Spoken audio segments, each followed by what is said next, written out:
अस्सलाम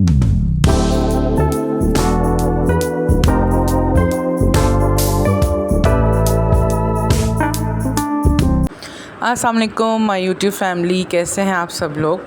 और उम्मीद करती हूँ कि आप सब लोग खैर खैरियत से होंगे और मेरी दुआ है कि अल्लाह ताला आपको इसी तरह अपनी हिफ्ज़ व अमान में रखे, आमीन। मैं भी ठीक हूँ अल्हम्दुलिल्लाह। आज थोड़ी तबीयत मेरी डाउन थी और इसी वजह से जो है मैं सोच रही थी कि आज व्लॉग नहीं बनाऊँ। सुबह से बहुत ज़्यादा तबीयत ख़राब थी, लेकिन फिर अल्लाह ताला ने हिम्मत दे दी। और पहले तो मूड नहीं था कि आज कुछ बनाया जाए, लेकिन बच्चों की फरमाइश थी कि जो है वो काले मसर की दाल बनाई जाए, बच्चों को बहुत पसंद है। तो उनकी ज़िद पर फिर मैंने कहा चलें ठीक है, दाल चावल बनाते हैं। तो साथ साथ कुकिंग करेंगे, व्लॉग बनाएंगे और आपको रेसिपी भी देंगे इंशाल्लाह।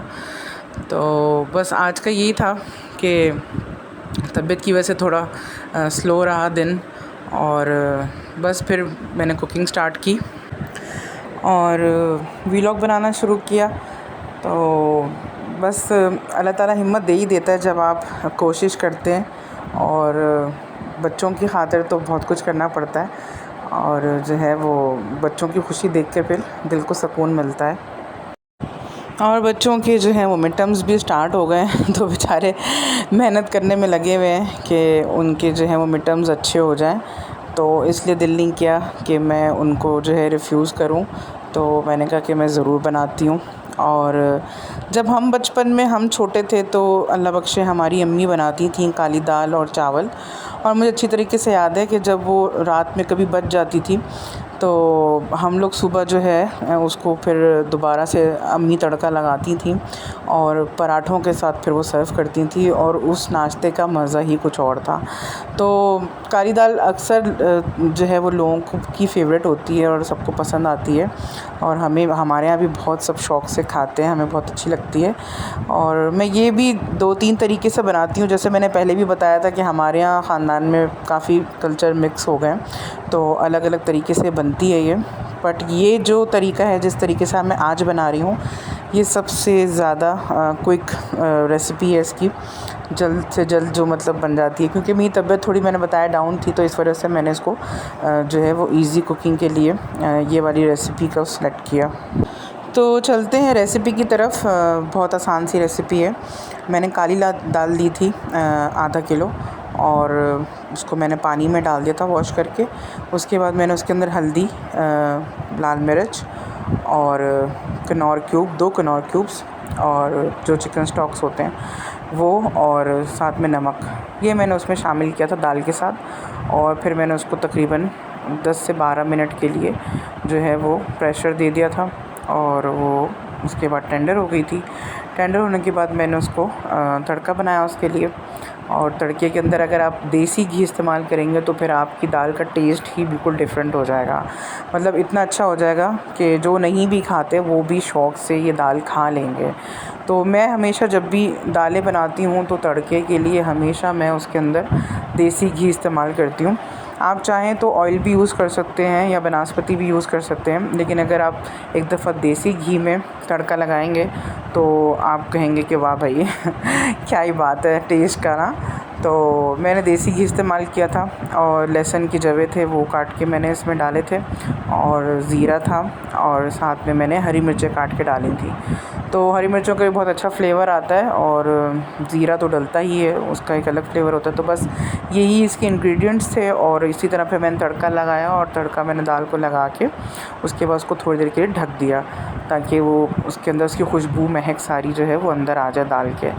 और चावल मैंने बॉईल करके रखे थे, तो बस जैसे चाहें आपका दिल करे उसको सर्व करें, सलाद के साथ सर्व करें और अचार वगैरह के साथ सर्व करें। तो दाल का अपना ही टेस्ट इतना अच्छा होता है, इतनी मज़े की होती है ये वाली दाल, कि कोई चीज़ आप अगर नहीं भी साथ में रखें तो तब भी इस दाल का मज़ा ही और है। तो मैंने आज ये बनाई थी और बच्चों ने खाई, बहुत सबको मज़ा आया, सबको बहुत अच्छी लगी। और हमारा तो नाश्ता भी यही होगा स्पेशली मेरा, क्योंकि अगर आपके पास नान पड़े हुए हैं, सफ़ेद नान जो होते हैं वो हैं, और रात को वो बच गए हैं, और सुबह आप उसको जो देसी घी में फ्राई कर लें और उसके साथ फिर आप ये वाली दाल खाएं तो बस आपको मज़ा ही आ जाएगा। और मैं तो यही करने वाली हूँ सुबह नाश्ते में इंशाल्लाह। और इंशाल्लाह मैं दोबारा जब ये बनाऊंगी तो किसी डिफरेंट वे से बनाऊंगी इसको, जैसे और 2 तरीक़ों से हम बनाते हैं, तो इंशाल्लाह उसकी भी रेसिपी मैं अपने व्लॉग में ज़रूर दूंगी। तो आप लोग मुझे इसी तरह सपोर्ट करते रहिए और कमेंट्स में फ़ीडबैक प्लीज़ ज़रूर दीजिए। अपने बारे में ज़रूर बताएं कि आप हमें कहाँ से देख रहे हैं, किस सिटी से देख रहे हैं, किस कंट्री से देख रहे हैं, और आपको मेरी वीडियोस, मेरे व्लॉग्स कैसे लग रहे हैं। इससे थोड़ा मोटिवेशन मिलता है, क्योंकि हम मेहनत करते हैं और हमारी ख्वाहिश है कि आप लोगों को एंटरटेन कर सकें और कुछ प्रोडक्टिव कर सकें आप लोगों के लिए। मेरी भी पूरी कोशिश है कि आप लोगों के लिए अच्छे से अच्छे व्लॉग्स बनाऊं। और आज का व्लॉग ज़रा थोड़ा छोटा इसलिए था क्योंकि थोड़ी तबीयत मेरी जो थी वो ठीक नहीं थी, लेकिन मैंने सिर्फ इसलिए बनाया कि एक तो आप लोगों के साथ एक कनेक्शन बन गया है और मैं चाहती हूँ कि इसमें गैप ना आए और डेली आपको व्लॉग्स मिलते रहें। मैंने कुछ शॉर्ट्स बनाए थे और उसके अंदर जो है वो मैंने अपनी 2-3 रेसिपीज़ दी थी, बट वो बहुत इंस्टेंट बनाई थी मैंने शॉर्ट्स के लिए। तो इंशाल्लाह मेरी पूरी कोशिश है कि उनको मैं एक लॉन्ग जो है व्लॉग बना के उसकी प्रॉपर रेसिपी आपको यहाँ व्लॉग में दूँ। तो इंशाल्लाह वो भी जल्द लेकर मैं आऊँगी। हाँ, जिसमें मैंने चिकन कढ़ाई बनाई थी, इंस्टेंट चिकन कढ़ाई, और इसके अलावा मैंने उसके अंदर चिकन के सीख कबाब बनाए थे। तो इंशाल्लाह नेक्स्ट मैं पूरी कोशिश करूँगी कि मैं उसको एक लॉन्ग व्लॉग में लेकर आऊँ और उसमें प्रॉपर उसकी रेसिपी दूँ आप लोगों को। आई होप कि वो भी आपको बहुत पसंद आएगा और उम्मीद करती हूँ कि आप लोग ये रेसिपीज़ ज़रूर ट्राई करेंगे, और जो भी रेसिपीज़ ट्राई करें प्लीज़ उसका फ़ीडबैक ज़रूर दीजिएगा मुझे, तो ताकि पता चले कि आपने ट्राई किया या नहीं किया। तो अगर कल आप चाह रहे हैं ये वाली दाल बनाना तो ज़रूर मेरी इस रेसिपी को ट्राई कीजिएगा। इंशाल्लाह बहुत अच्छी बनेगी और आपको पसंद आएगी। और दुआ करती हूँ कि आपके और हमारे रिज़्क़ में अल्लाह ताला ढेरों बरकतें शामिल करे, आमीन। और आप भी मुझे अपनी दुआओं में इसी तरह याद रखिएगा, मैं भी आपको अपनी दुआओं में याद रखूँगी। और दुआ कीजिएगा कि जल्द से जल्द तबीयत ठीक हो जाए ताकि अच्छे अच्छे व्लॉग्स लेके मैं हाज़िर हो जाऊँ। तो जनाब आज का व्लॉग बस यहीं तक था, और इंशाल्लाह मिलते हैं एक नए व्लॉग में एक नई अच्छी रेसिपी के साथ। तब तक के लिए मुझे इजाज़त दीजिए। मेरी तरफ़ से जज़ाकल्लाह, अल्लाह हाफ़िज़।